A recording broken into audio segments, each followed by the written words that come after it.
Aling Clara, kung nahihirapan ka at nagmumukha kang kawawa, nagmumukha kang Tanji tuloy sa mga paliwanag mo, umalis ka na lang dyan para yung tarnished reputation mo, medyo makarecover ka ng konti. Sayang, abogado ka pa naman. Na lang gawin mo. Buti pa, magbitiw ka na lang. Ayon pa kay Panelo, ang integridad ng isang abogado ay hindi dapat isinasakripisyo para lamang maprotektahan ang isang administrasyon. Anya, ang dignidad ng propesyon ay higit pa sa pansamantalang kapangyarihan. At yung mga pinag-aralan mo sa College of Law, huwag mong kalilimutan kahit saan ka makarating, sapagkat ang integridad ng isang abogado ay umayakap sa kanya at dinadala siya kahit sa panig ng mundo siya pumunta. Pag ang reputasyon mo bilang abogado ay masama, kahit saan ka pumunta, masama na yan. Pinag-uusapan ka ng circuit. Merong mga ni-endorse at isa sa amin na hindi alam ng bawat isa sa amin kung ano ang tunay na larawan at buhay ng ini-endorse ng isa't isa. Merong alam si Presidente Duterte sa mga in-endorse niya. Meron akong alam na hindi niya alam. Meron din siyang alam na hindi ko alam. Meron din si Inday Duterte. Kaya nga palaging yung yung sentido komon at very logical na pahayag sa Hong Kong ni Inday Sara na kailangan hindi porket endorse o pag Duterte boboto ang agad. Kailangan tingnan mo ang kwalifikasyon. Tingnan mo ang pribadong buhay, buhay politiko, buhay sa sosyal. Ito ba ay naidemanda? Ito ba ay na pag-usapan na nagdakaw ng pera? Ito ba ay tinanggal sa posisyon dahil sa katiwalian? Ano ang reputasyon nito? Ano ang kanyang mga ginagawa kaugnay sa kanyang mga kasama? Ano bang uri itong kandidatong ito? Ito ba yung tipong kandidato nung hindi niya malaman na talo siya, aatras, pagkatapos tanggap pa rin ng tanggap ng donasyon. Walang kamalay-malay yung mga nagbibigay ng donasyon na yung pala, hindi naman tatakbo. Pagkatapos, tatakbo party list. Yun ang mga uri ng mga tao na hindi dapat pagkatiwalaan sapagkat ginagamit lang. At dahil sabi, personal. Sa tingin natin, yung mga tumatakbong nasa kabila at sa ibang pang partido, bakit nga ito mga tahimik at mga low, illegal lang ito. Ang problema, yung ipapalit natin, maaring sa ngayon, Duterte ang mga yan. Pero tingnan nyo yung mga nakaraan. Baka pag yan nakaluklok, ganun din ang gagawin ng mga yan. Kung sino ang nasa kapangyarihan, doon din sila. O kaya napakahirap talaga pumili. That is why, that will explain bakit ang bawat isa ay may kanya-kanyang pinipili. Iba-iba ang ini-endorse. Yes. Kasi meron ng nagiging batayan. Kaya tayo ay paulit-ulit natin sila. Tayo ay maging mapanuri. Hindi ibig sabihin na pag hindi nyo binoto yung ini-endorse ko, halimbawa, actually, hindi ko ba ini-endorse? Sinasabi ko lang sa inyo na itong boboto ako. Endorse ng iba pang tao. Hindi ibig sabihin, kinalimutan mo na siya. Hindi. Hindi nyo lang kakalimutan yung sariling paninindigan. Pero yung mga nag-i-endorse, kung kayo'y hanga doon, walang patid na paghanga yun. Pag-doon pa rin. It doesn't mean, pag hindi mo binoto yung konsunada at in-endorse niya, nakalimutan mo na siya. Hindi totoo yun. Palaging hindi mo makakalimutan. Ang kinakalimutan mo lang, panandalian, ay yung ini-endorse mo. Pero yung panindigan mo bilang mamamayang Pilipino, may karapatan at may kapangyarihan na pumili, ay naroon pa rin. Ayan, dapat ang maging batay. Ayan, maraming salamat sa pagpapaliwanag niyo po, Attorney Sal. Samantala, mainit pa rin ang tensyon sa pagitan ng kampo ni dating Pangulong Rodrigo Duterte at ng gobyernong Marcos Jr. Si Attorney Salvador Panelo nga muling iginiit ang iligal na pag-aresto sa dating Pangulo kasabay ng diretsahang pagbatikos sa naging papel ng Malacanang sa kontrobersyal na isyong ito. Si Prince Tripoli magbabalita.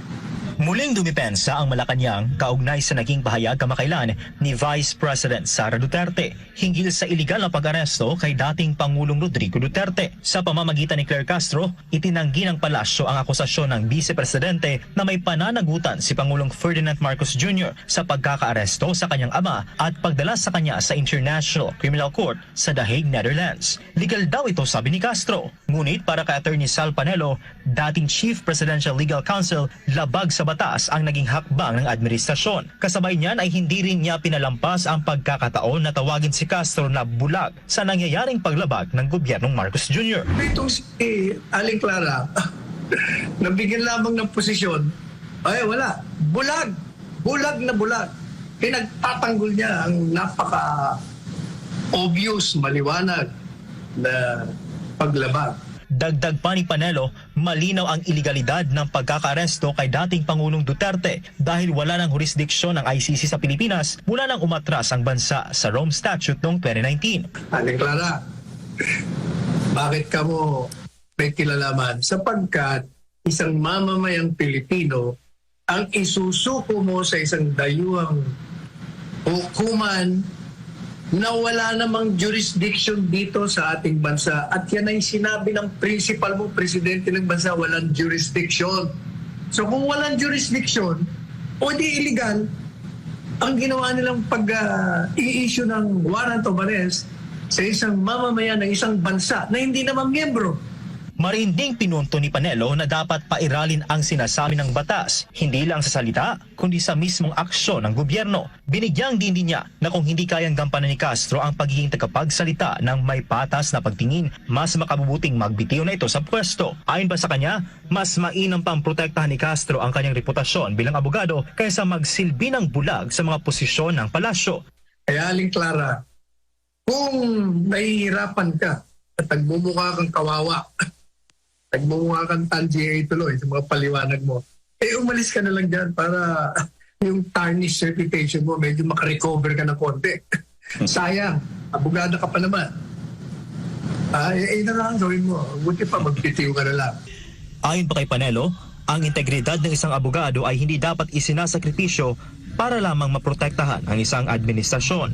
Anya, ang dignidad ng propesyon ay higit pa sa pansamantalang kapangyarihan. At yung mga pinag-aralan mo sa College of Law, huwag mong kalilimutan kahit saan ka makarating. Sapagkat ang integridad ng isang abogado ay umayakap sa kanya at dinadala siya kahit sa panig ng mundo siya pumunta. Pag ang reputasyon mo bilang abogado ay masama, kahit saan ka pumunta, masama na yan. Pinag-uusapan ka ng circuit. Ako si Prince Tripoli, ang inyong citizen correspondent para sa Diyos at sa Pilipinas nating mahal. Ano naman po ang masabi niyo dito, Atty. Sal? Lahat eh. Ulitin. Ayan. Maraming salamat, attorney, sa ating pagpapatuloy. Wala na raw naniniwala kay Senadora Amy Marcos kahit ano pang kunwaring suporta ang ipakita niya kay Vice President Sara Duterte. Ito ang matalas na tirada ni Attorney Sal Panelo sa presidential sister. Hindi rin niya pinalampas ang dalawa pang ibang mambabata sa mababang kapulungan ng Kongreso. Tunghayan natin ang buong detalye sa balita ni Virgil Parba.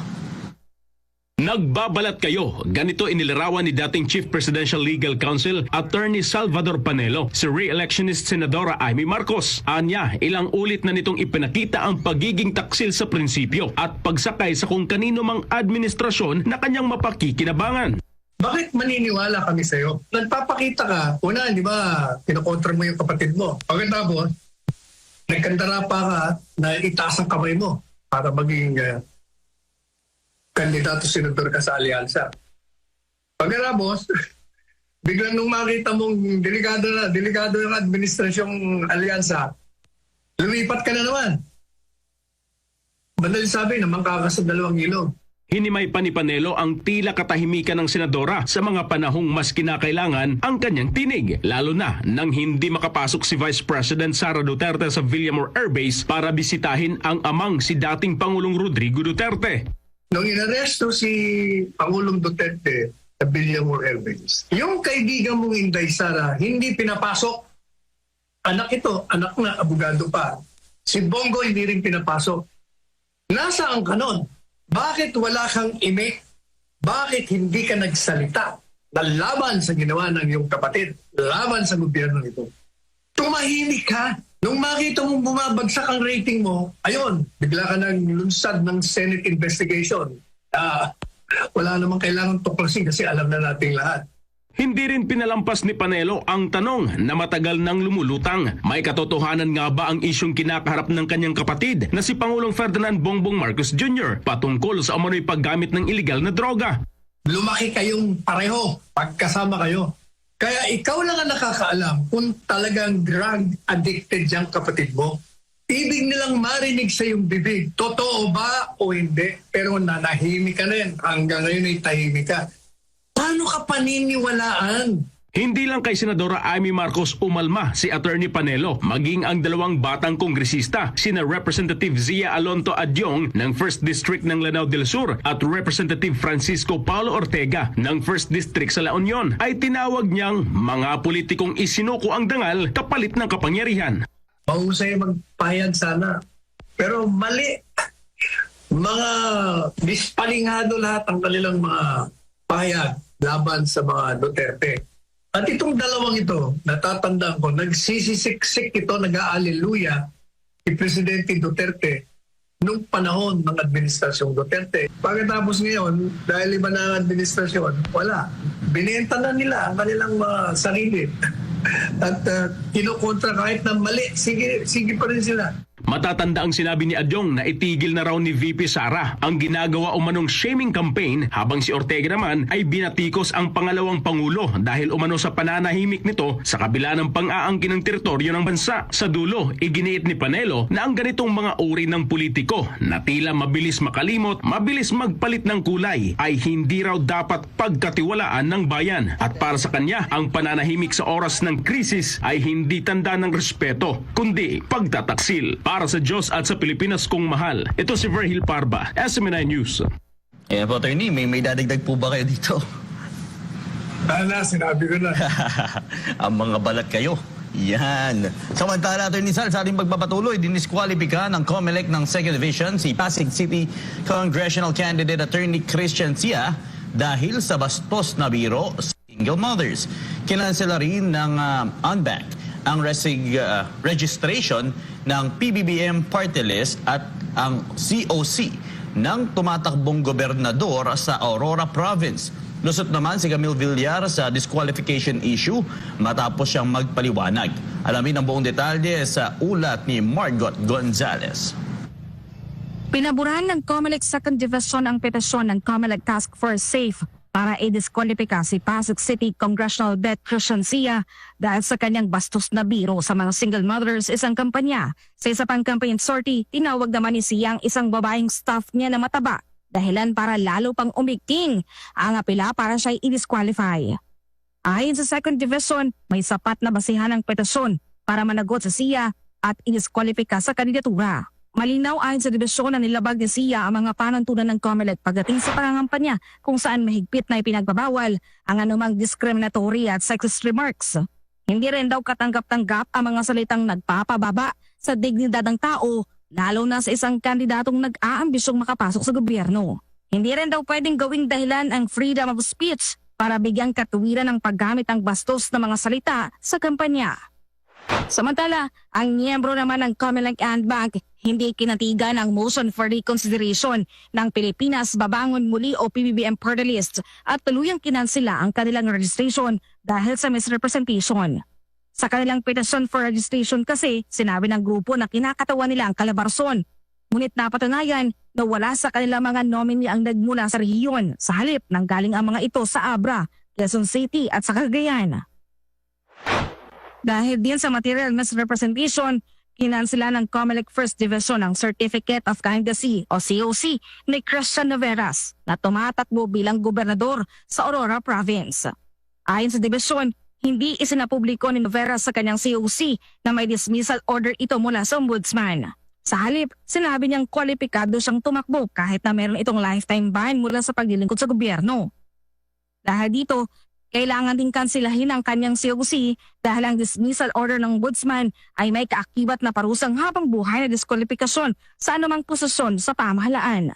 Maliban kay Christian Noveras, apektado din ang kandidatura ng kanyang kapatid na si Christine Noveras na tumatakbo bilang vice-gobernador sa Aurora matapos kansilahin ng Comelec and Bank ang kanyang COC dahil din sa eligibility issue.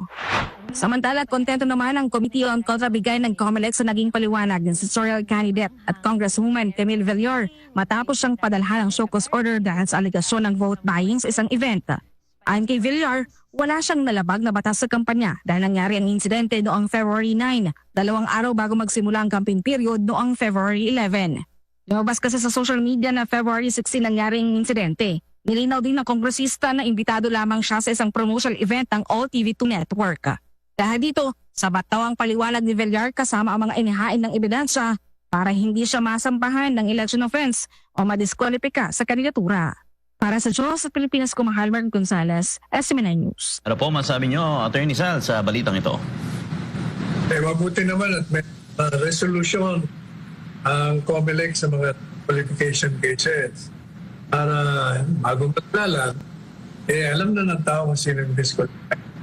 Pero kailangan rin na karoon kayo ng resolution ng COMELEC.